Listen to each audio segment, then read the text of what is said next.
Hello, everybody. Welcome back to the American Constitution course. Again, it is I, the grouchy historian, your host for this course. All right, today we're going to start. This week we begin week 2. Okay, so you've gotten sort of your background here with last week with looking at Locke and Rousseau and seeing sort of the philosophical background of the colonists and how they started to think about issues of governments, politics, and as we're going to get ready to see, taxation and the value or evil of standing armies as we roll into that critical era of American history from about 1763 to April of 1775. Okay, so this is the time as we go through the course, it's important to keep, hopefully, your American history in context as well, right? Because you can't really understand what's going on with the Constitution and how our government was formed without understanding the history of the times as well, right? History is always important. Here's the history. Here's what's going on, right? The colonists and England have defeated France in the French and Indian War in 1763. France has ceded the rest of their territory in North America, Canada, oh, Canada, right? And the British government has now said, wait, we spent all of this money and sent over troops and warships to end the threat of France and their native tribe allies. And we really think the colonists should help pay for the war.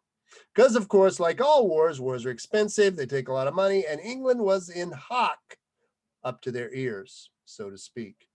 So now the England decides that it's time to rein the colonists in a little more, impose a little more authority over them, and force them to help pay for the war that, according to the English Parliament, clearly benefited them. This did not go over well in the colonies, needless to say, right? The colonists were very aware of history. As I said, all of the leaders of the colonists, the men who served in the colonial assemblies, wealthy landowners, wealthy merchants, they were all very well versed in Greek, Latin, Greek and Roman history, Greek and Roman philosophy. They read Rousseau, they read Locke, they kept up with the political developments in England. So they were very aware of the history of English government and the English Constitution, right? They're also very aware of the very recently ended Glorious Revolution of 1688, at which point Parliament asserted its authority over the monarchy for many things, right? So, at this time, the colonists, of course, were still very proud Englishmen. They were proud to be part of the British Empire, proud to be colonists. They just wanted to have their natural rights as Englishmen. And they felt, of course, that one of those rights was to have representation in Parliament, right? If you read the phrase, which of course is sometimes used and abused these days, is no taxation without representation. Well, this seemed very reasonable to the colonists, right? They weren't opposed to taxes. They just felt that they should have a say on the taxes that were imposed on themselves. After all, they had, well over 100 years of experience of running their own affairs, raising their own taxes for limited things. And again, the decades of sort of benign neglect had left them not really happy about having rules arbitrarily, as they saw it, imposed by a government across the ocean that they had no voice in. Well, needless to say, the government and rulers of England looked down upon the colonials there, did not think very much of them, and basically told them to sit down, shut up, and pay their taxes. Well, this didn't go well. The colonists started to organize.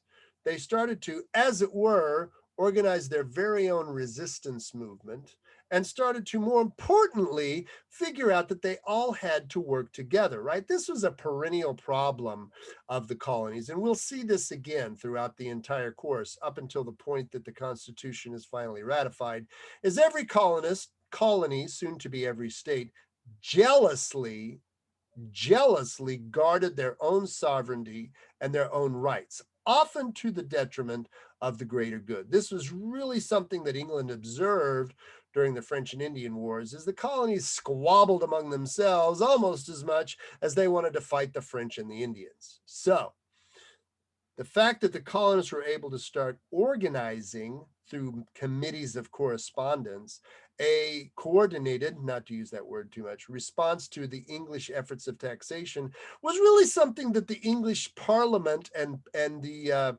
American minister, yes, they had a minister for America, should have paid attention to. Slowly, they were pushing the colonists to act together instead of acting as 13 separate colonies, right? When you go through the readings this week, make sure you look at some phrases that are gonna turn up later, right? This is the first time you have the mention of the phrase life, liberty, and property. Interestingly enough, some of the early versions of the Declaration of Independence actually copied this word for word. Teaser alert: life, liberty, and property. Property rights were sacrosanct to the colonists, right? Many of them had come to the colonies with nothing but literally the shirt on their back. And when they had worked hard to obtain a plot of land or gone through an apprenticeship to start their own shop, or for whatever reason, if they had acquired some property and or land, that was theirs and nobody else better mess with it. This was a big, big deal. Now, being intellectually honest and not hiding anything, this included slaves, right? Slavery was introduced into the colony.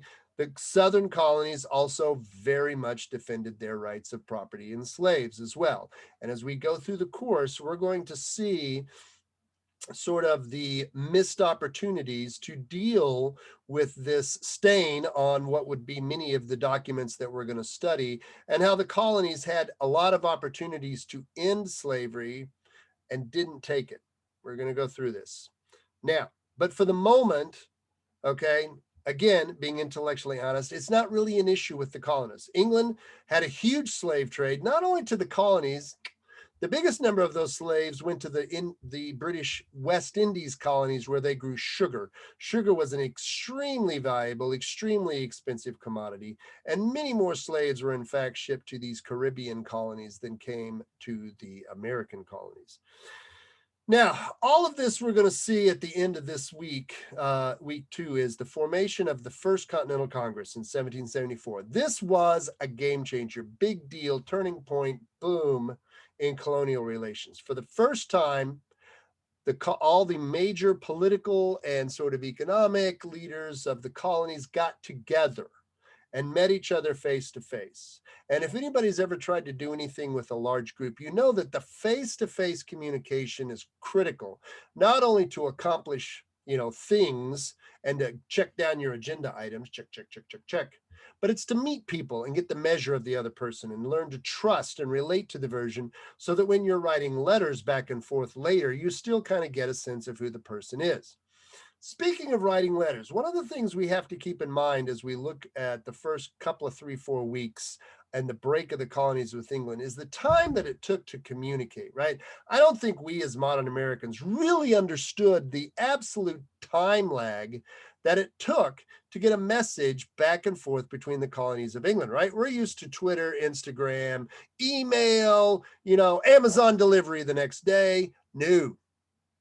In the colonies, if you were lucky, if you wrote a letter to England, you might get a response in 6 months.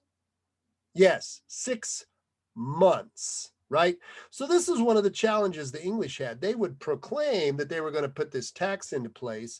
But of course, in order to make sure everybody got the word and now everybody was ready to go, the tax wouldn't take place for another 9 months. Well, guess what that did? It gave the colonists time to organize against it, right? And of course, as the colonies started to try to redress their grievances by writing to Parliament and trying to say, hey, this is really not a good idea, you don't really want to do this, there was a huge time lag. This is really, really important to keep in mind, particularly as we get into the early part of what would become the Revolutionary War, but was for a while merely a colonial crisis, right? The time it took to communicate back and forth across the Atlantic was probably an understated factor in what would become the eventual break of the colonies with England. Okay, so this week, go through the readings, think about those points to consider, look at the questions in your book, and what we're trying to look at this week is, was it just a miscommunication? Was the Parliament really unreasonable, or were the colonies just stubborn and cheap? Right? Nobody wants to pay taxes. Should they have paid the taxes?